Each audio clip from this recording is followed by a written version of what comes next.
Hello students, how are you? Hope you all are doing well. Now let's continue the chapter.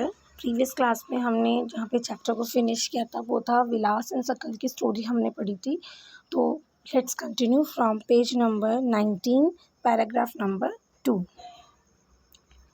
Investment in human resource can give high rates of return in future. अगर human resource में investment किया जाए, अब वो investment क्या होगा ये मैं कई बार बता चुकी. वो इन्वेस्टमेंट होगा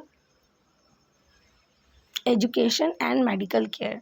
अगर ह्यूमन रिसोर्स में इन्वेस्टमेंट किया गया जाए तो it can give high rates of return in future. इससे आपको फ्यूचर में काफ़ी अच्छा हाई रेट्स ऑफ रिटर्न मिल सकते हैं. The investment on people is the same as investment in land and capital. Land and capital में हम जिस तरह से इन्वेस्टमेंट करते हैं उसी तरह से इन्वेस्टमेंट जो है वो लोगों में पीपल में की जाती है in terms of education and medical care. A child too with investment made on her education and health can yield a high return in future in the form of higher earning and greater contribution to the society. Educated parents are found to invest more heavily on the education of their child. एक बच्चे में अगर investment की जाएगी education और health के term में तो फ्यूचर में वो अच्छी अर्निंग देगा, सोसाइटी को कंट्रीब्यूट करेगा. अगर एजुकेटेड पेरेंट्स होंगे तो वो अपने बच्चों पर अच्छी इन्वेस्टमेंट कर सकते हैं.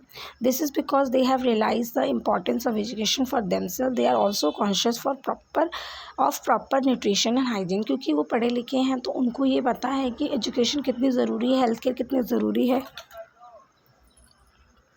तो वो अपने बच्चों को भी उसी तरह से एजुकेशन और हाइजीन और न्यूट्रिशन प्रोवाइड करेंगे. They accordingly look after their childrens need for education at school and good health. वो बच्चे की नीड का ध्यान रखेंगे, उसकी गुड हेल्थ का ध्यान रखेंगे, उसके एजुकेशन का ध्यान रखेंगे.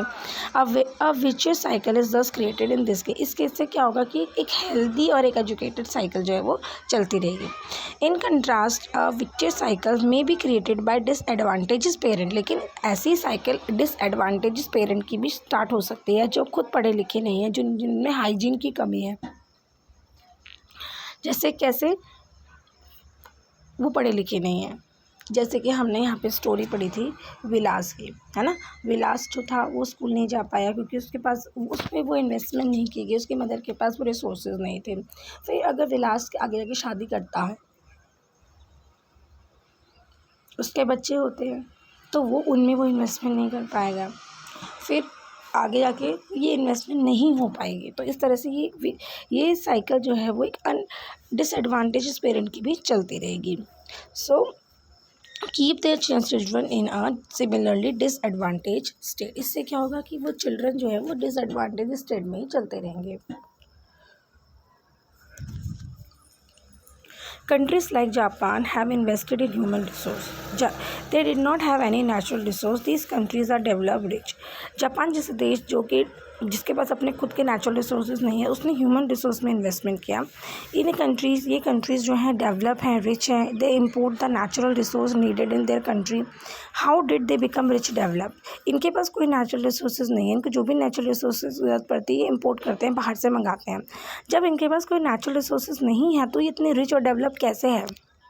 जापान एक रिच और डेवलप कंट्री कैसे है.